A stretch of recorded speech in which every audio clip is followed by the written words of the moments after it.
Welcome to the Deep Dive, where we cut through the noise and get you straight to the insights. Today, we're plunging into the world of Monster Hunter Wilds. There's been just so much excitement around the thrill of the hunt in Capcom's latest epic. Absolutely, the hype was huge. But alongside that, there were some serious rumblings, especially from PC players, about performance, particularly right at launch. Yeah, that definitely surfaced pretty quickly. So our mission today is to unpack how the really dedicated community tackled these PC optimization problems, and, crucially, what Capcom's massive new Title Update 2 brings to the table. And what that means for the game going forward. Exactly. To do that, we've been digging through, well, everything. Insightful Reddit threads packed with player experiences, some really ingenious workarounds, plus official announcements, game news from Capcom Spotlight, Game Rant, Push Square, PlayStation.blog.the works. Lots to cover then. Definitely. Okay, let's unpack this. So if you jumped into Monster Hunter Wilds on PC right near the beginning, you might have hit what some players were bluntly calling a performance shit show. That phrase definitely popped up a lot in the forums. Yeah, and even on seriously high-end setups, people reported frustrating stutters, really abysmal 1% lows. And those 1% lows, just for clarity, that's the lowest dip in your frame rate. When those are bad, the game feels incredibly choppy, really jarring. Right. I mean, take this example. One player, Kadite, running on a beast of a machine, a Ryzen 7800X3D, an RTX 4080S, playing at 3440 by 1440 resolution. Top-tier stuff. Absolutely. Yeah. And still hitting significant performance walls. They actually said they spent more time trying to fix the game than actually playing it initially. And what's really insightful there is it wasn't just about having underpowered hardware. Not at all. No. PC optimization, it's complex, sure, but this really highlighted how critical the engine-level resource management is, how the game uses the power you give it. It showed that even the absolute best hardware can get bottlenecked if the engine isn't efficient. And these problems were widespread, affecting all sorts of systems.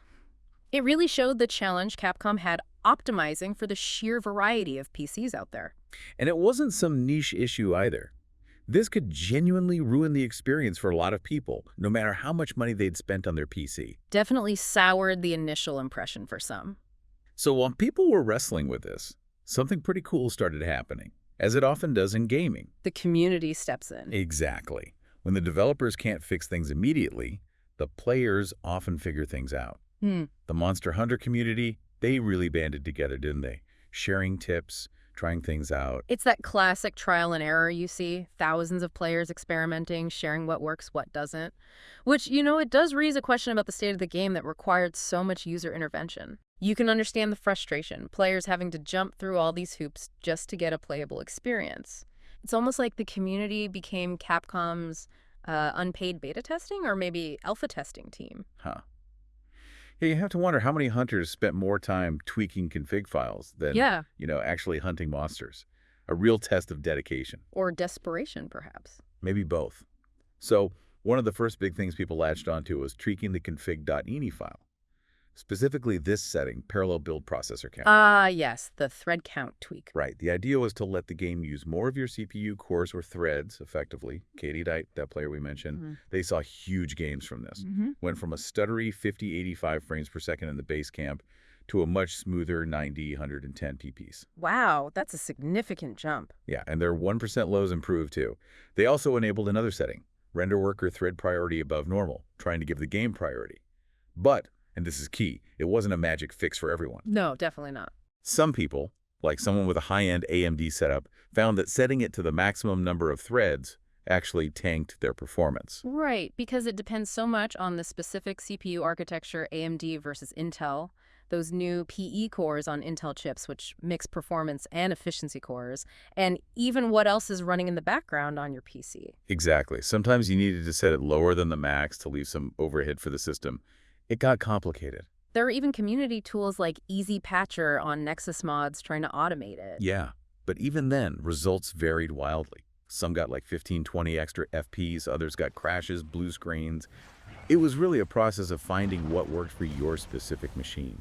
It really underscores the challenge for developers targeting PC, that massive variability. What works for one setup breaks another.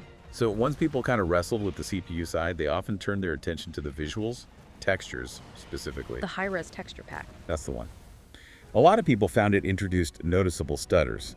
The easy fix was often just dropping down to high textures instead. Maybe a slight visual hit, but much smoother. Yeah, stability over absolute fidelity sometimes. Though, interestingly, some found that if they overclocked their graphics card's memory, their VRAM, they could run the high-res textures, albeit maybe with a few more stutters still lingering. Always a trade-off, isn't it? That's like it. Then the community went even deeper, looking at upscaling.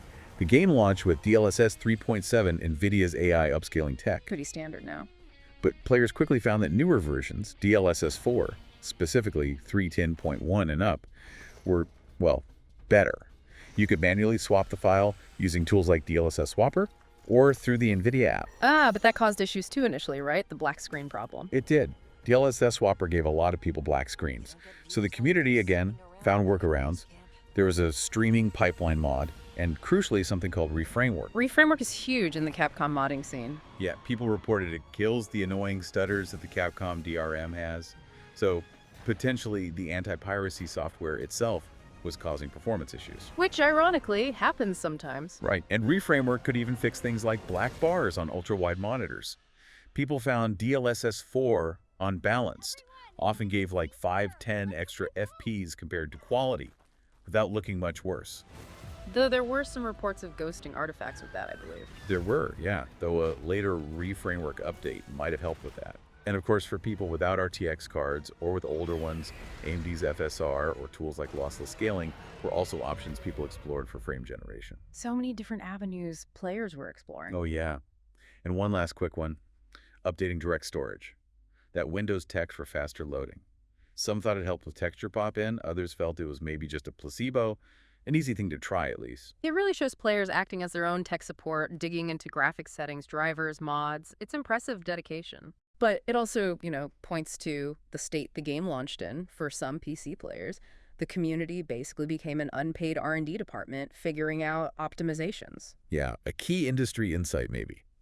In complex PC launches, the player base is often the most dynamic debugging force. It often seems that way. And it wasn't just about raw performance frames per second. Yeah. People also felt the game just looked off, a bit blurry. The clarity issues, yes. So another wave of community fixes focused on aesthetics. Tweaking sharpness values in the config file, using Nvidia's Sharpen Plus filter, though that had a performance cost, maybe 10%. Right. For HDR users, fiddling with brightness and saturation settings helped a bit. And then came the reshade mods. Things like Reno DX HDR Fix reshade for better HDR color, Hunter Wilds Unfogged reshade for non-HDR displays, and even mods to disable lens distortion effects. Wow, a whole suite of visual tweaks. Totally. So if you're listening and thinking of trying these, just remember, results can vary wildly based on your rig. It's a very personal journey, this optimization stuff. Absolutely. Trial and error is the name of the game with community fixes.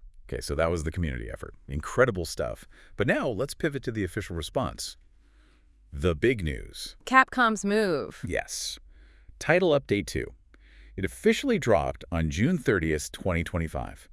The content actually got leaked a bit beforehand, then confirmed, which just built the anticipation. And this update, connecting it to the bigger picture, feels pretty critical for Capcom. How so? Well, Monster Hunter Wilds saw a really significant player drop-off on Steam after that initial launch peak. Like from a massive peak, maybe around 1.3, 1.4 million concurrent players, down to roughly 18,000 more recently. Wow, that's a steep decline. It is. So this update looks like a clear strategic move to re-engage those players, bring people back, and maybe win back some trust, show they're committed long-term. And hopefully provide more stable, widespread fixes than relying on everyone finding their own community solutions, right? That's certainly the hope. A unified official patch is always preferable. So what's actually in this massive title update, too? Well, a lot. They didn't hold back, it seems. Not at all. First up, new monsters. 2 fan favorites are back. We've got Lagiacrus. The Lord of the Seas. That's him. Available as an extra mission once you hit Hunter rank 31 or higher, and it features that unique underwater encounter. Apparently weapon use is limited down there, but there are ways to fight back. Sounds intriguing. Environmental combat, maybe. Interesting. And then there's Seregios, that super agile aerial monster that inflicts bleed. Also for HR 31+. The classic challenge. Always keeps you moving. And for the really hardcore players. Tempered versions of both Lagiacrus and Seregios are showing up for HR41 and up. Upping the ante. And there's even an Arch-tempered Yian coming as a special event quest, July 30th to August 20th for HR50 plus hunters. That sounds intense. Arch-tempered is usually peak difficulty, a real test for veterans. Beyond the big monsters, there are other new missions, like Trembling Blue Currents in the Scarlet Forest area. But maybe even bigger for many players are the quality of life features. Ah, yes, the stuff that makes the day-to-day playing better. Top of the list. Layered weapons. Finally. Huge EE request from the community for years. That's massive. It really is. Lets you make your weapon look like another one you've crafted while keeping the stats you want. You unlock designs by crafting the final weapon in a tree, or fully upgrading Rarity 8 Arch-in weapons. You can even use older looks from the same tree. That's fantastic. Pure fashion hunting freedom. Totally. Plus, there's just a flood of new stuff. Equipment, skills, pendants, stickers, voice lines, poses, decorations, profile customization. Loads of cosmetics. They're adding the beta armor sets as layered options too, right? If you have the alpha version. Yep, unlocked automatically if you own the alpha. 2 new support hunters joined too, Mina and Fabius. And you can now choose who joined your SOS flares. Oh, that's a nice touch. You can also switch your handler from Alma to Eric after you beat Lagiacrus. And tons of little convenience things. Wait. Item boxes, outside tents, and at the pop-up camps. Oh, thank goodness. That's a big one. Quick restock for item ammo pouches, even auto restock for loadouts. A take all button for materials, or remove all decorations function. Just streamlining everything. Making inventory management less of a chore. Good stuff. Photo mode gets some love too, new effects, toggles for characters, and just general movement feels better, faster gathering while writing your secret. The mount itself feels more responsive. Little things that add up to a smoother experience. Definitely. And crucially, for the PC players who started this whole conversation, The performance updates. official DLSS4 and FSR4 support is now integrated. Okay, so using the latest tech, that requires the newest cards though, right? Nvidia 5000 series, AMD 9000 series. Correct. But perhaps the bigger news for people with current cards, like RTX 3000 series, is they've separated the upscaling and frame generation settings. Ah, so you can mix and match. Exactly. You could potentially use, say, Nvidia DLSS for upscaling and AMD FSR for frame generation, if that gives you the best result on your hardware. More flexibility. That's a really smart change. Very player-friendly. The update also apparently reduces overall VRAM usage, thanks to texture streaming tweaks, which should mean smoother gameplay for many, and it fixes the VRAM usage display, so it's accurate now. Finally. Knowing your actual VRAM usage is important. Plus other PC goodies. Customizable keyboard controls, warnings if your GPU drivers are old, and an option to disable those underwater or lava area screen distortion effects. Nice. Addressing specific PC pain points. And then there's the weapon balance. Oh boy. How extensive is it? It looks incredibly detailed. Adjustments across almost all weapon types. Sword and shield, dual blades, longsword, hammer, hunting horn, lance. You name it. Wow. Lots of changes to damage values, responsiveness, hitboxes, fixing bugs with skills mechanics. Support hunters and the secret got adjustments too. That's fascinating. It's not just adding content, they're really digging deep into refining the core combat feel across the board. It shows a real commitment. Yeah, it's comprehensive.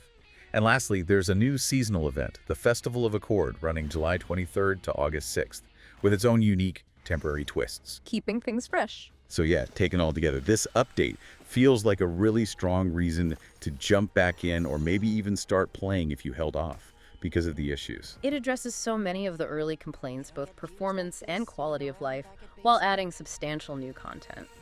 So where does this leave Monster Hunter Wilds? We went from, a bit of a rocky PC start where the community had to step up to this huge official update from Capcom. It really highlights that relationship, doesn't it, between player feedback, community ingenuity, and developer response.